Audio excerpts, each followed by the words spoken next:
Eating disorders have mostly been misunderstood, underdiagnosed, and mismanaged in the developing countries, including Pakistan. About eating disorder.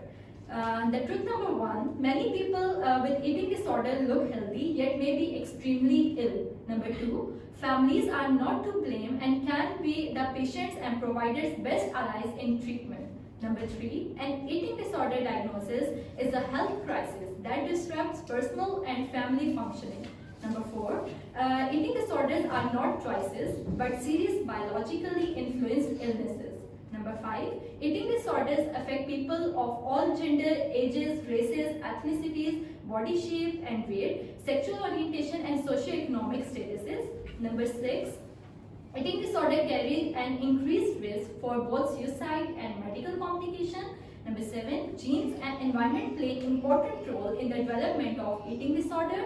Number eight, genes do not alone predict who will develop eating disorders. And number nine, full recovery from an eating disorder is possible. Early detection and interventions are important. Disorders are mainly misunderstood, underdiagnosed and mismanaged still in developing countries and especially including Pakistan.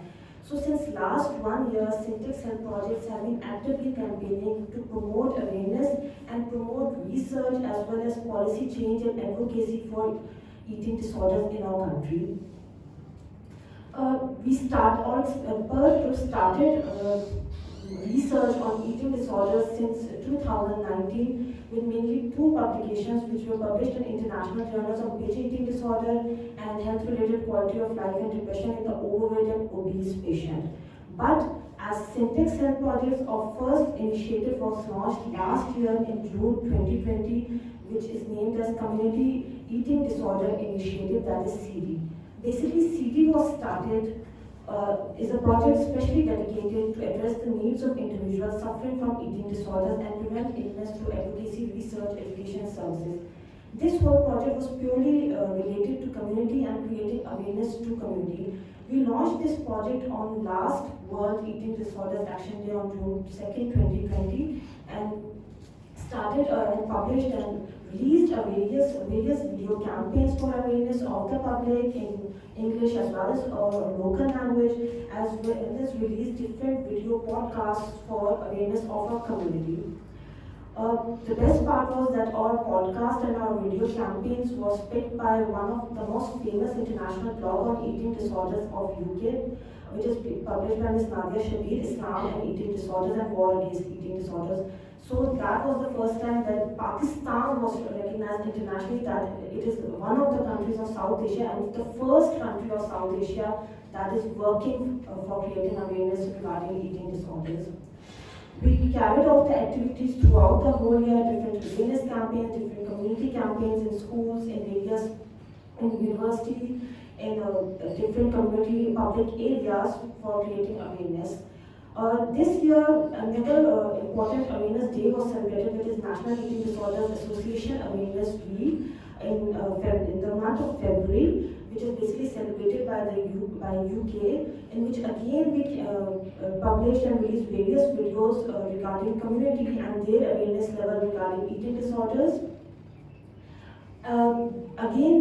Our video campaign and all the campaigns were picked up by international experts, and we are very proud to share that our CEO, Professor Dr. Madhya Malik and Director of Pharmacy Department, was selected as an international expert for eating disorders, a working group by International Consortium for Health Outcomes Measurement, which is one of the biggest organizations working to produce health outcome standards and quality of life standards for different mental health disorders as well as different chronic diseases. Dr. Nadia was only the first person from Asia as well as South Asia and Pakistan who has been selected in that working group. That was a very big achievement for Pakistan and for Asia also, that we have been represented among all the experts from USA and UK and Harvard group experts. Basically, this is a working group from Harvard University which is working to promote and develop these standards for eating disorder. These are the members of the eating disorder working group members, which are a blend of experts from US, UK, Europe and Russia, and Dr. Nadia is from Asia.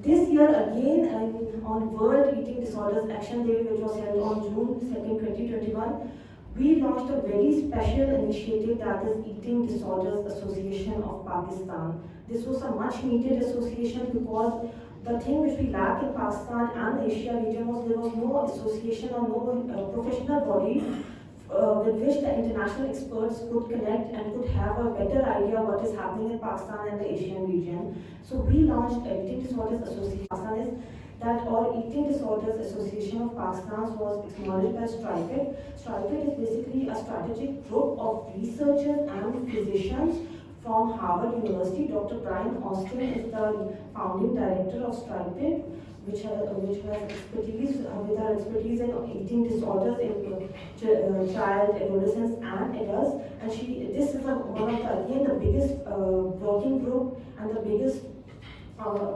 healthcare organization which is working for promoting eating disorders. This year also on June 2nd we launched various initiatives, which was first we launched an awareness wall in a public community park for our community in collaboration with Hamdard University Islamabad campus. We also launched our small icons and made awareness sessions over there so people could get more aware regarding eating disorders. Along with that, we have released a series of podcasts for our healthcare professionals so that they learn better about and understand better the current scenario of eating disorders in Pakistan as well as the current research in Pakistan. And we have also launched an international expert chat room where we take experts from all over the world and discuss the problems, the research gaps, and the way forward for eating disorders in whole Asia region. So we are very proud to share that Pakistan is the first country in the whole South Asia region that has been actively campaigning for eating disorders, and that has been internationally recognized by all the major eating disorder organizations, including NIDA, FEAST, and Beat Eating Disorder Association of the UK. We know that there is still need to develop and generate ample evidence-based research data and draft a policy aligning it with the national and international goals regarding eating disorders, and to develop more platforms for addressing the needs of individuals suffering from eating disorders and prevent such illnesses through education, research, and development of services. Syntex Health Projects have been actively collaborating with Hamdard University to increase the awareness and importance of eating disorders and make this issue a prime public health priority issue in Pakistan. And we hope that together with all the regulatory stakeholders, with all our healthcare professional stakeholders and our community stakeholders, we will be able to create more awareness and tackle this issue before it becomes a major epidemic. I think it is the one of its kind of a seminar in which DRAP has honored us to show their presence over here and for coming here and for endorsing the cause and the advocacy which we are doing for conducting research on eating disorders for Pakistan. I would just like to, I will not take much time because I think like most of the things have already been covered. I would just like to share a few things in the regulatory perspective. Ms. Aisha Hashmi already told you that there was like very less evidence-based data. Only 17 studies have been conducted, and basically they are more on the prevalence sector, and there are still a lot of trials which need to be designed, which need to be implemented. And as I'm working with Harvard University, the research group of IHCOM, and we have been in the process of Delphi.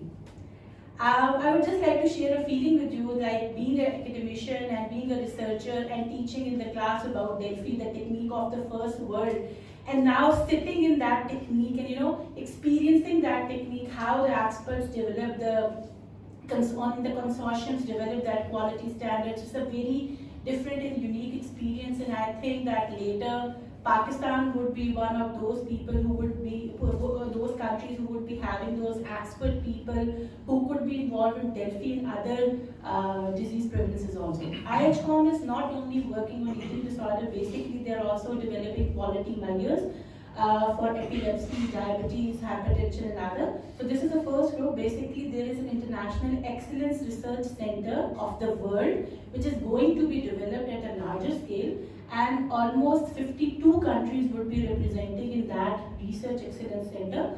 And after we have been able to develop the international standards and quality units for eating disorders, then the representatives from all the countries will go back to their countries, they will conduct the trials in their countries, and then these associations will be merged in that International Excellence Center of the world, where all this data will be generated as a part of the global directory. So that's how the research center would be working. If we look at that, what major regulatory perspective different countries have been taken over the decade. US is the only country till date who have passed eating disorder bill in their Senate. And they have included basically policy on eating disorder as a component of their mental health policy. So it is very unfortunate for the Asian countries and especially Pakistan, because like in our mental health policy, it's not updated since 2010. But I have still a good news to share that there is a research group from University of Manchester who is working with the President of Pakistan, Dr. Arif Hussain Naqvi, and they are basically doing the revival of the mental health policy for Pakistan. And I'm also the part of that group, and I'm working on the HRD component of the mental health policy revival of the book, and I'm of the policy of Pakistan. And I think I'm going to push it that we must also include eating disorder as a part of our mental health policy this year for Pakistan. And we have been engaged in very extensive discussion over it, and I hope that we will be able to do so. Then another very good regulatory initiative taken by US is that they have banned Epicat syrup as an OTC product.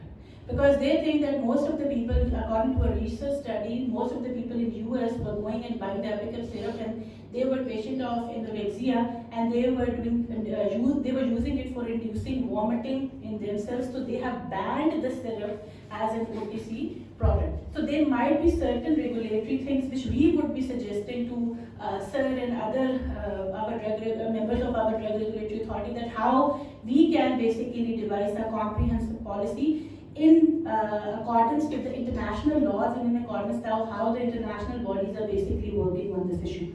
Then there is another very good step taken by US and UK, that they have included eating disorder as covered by their insurance policy, and they have included eating disorder treatment as a part of their universal health coverage model. There are $7 billion which have been spent on the treatment of eating disorders globally on average a year.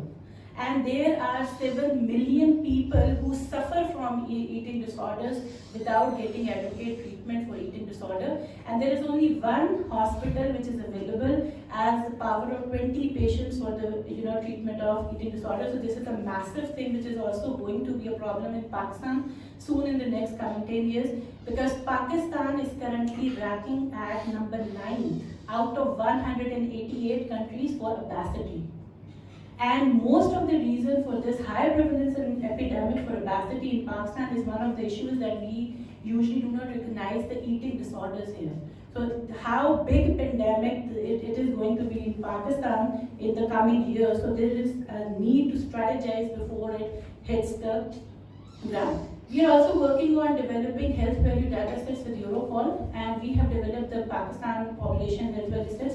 And probably we are writing a policy paper, and we are going to suggest the Planning Commission of Pakistan to include eating disorder value sets to be compared with the general population value set in the universal healthcare model that has been initiated in Pakistan in 2018. And it should be the part of the insurance scheme for the treatment. But unfortunately, there is not a single healthcare facility in Pakistan which has been specialized to treat eating disorders till date.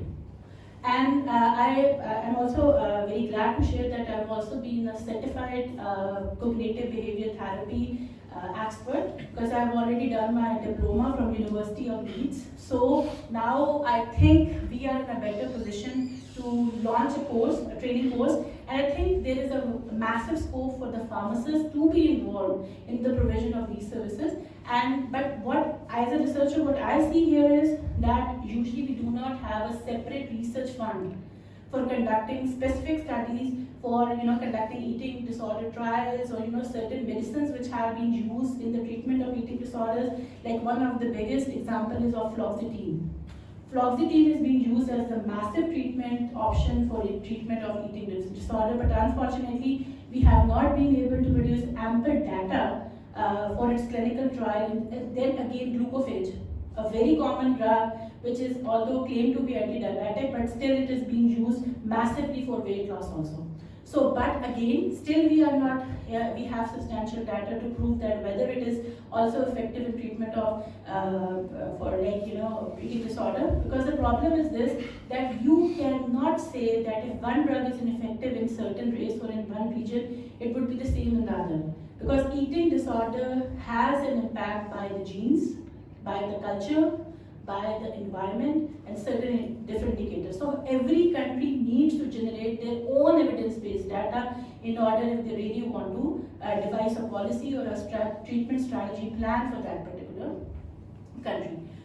So I think that what I've seen that the presence, I will take you can say, it's really an honor that Dr. Rashid Saab is here, and his presence is basically the endorsement of this advocacy campaign of eating disorders for Pakistan. So I'm really very thankful to you, sir, that you have taken out your precious time and you are here with us.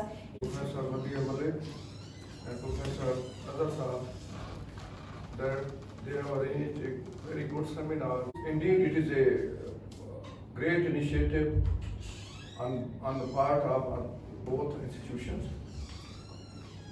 I say this seminar is representing the whole community of Pakistan, that is 220 million, and this country is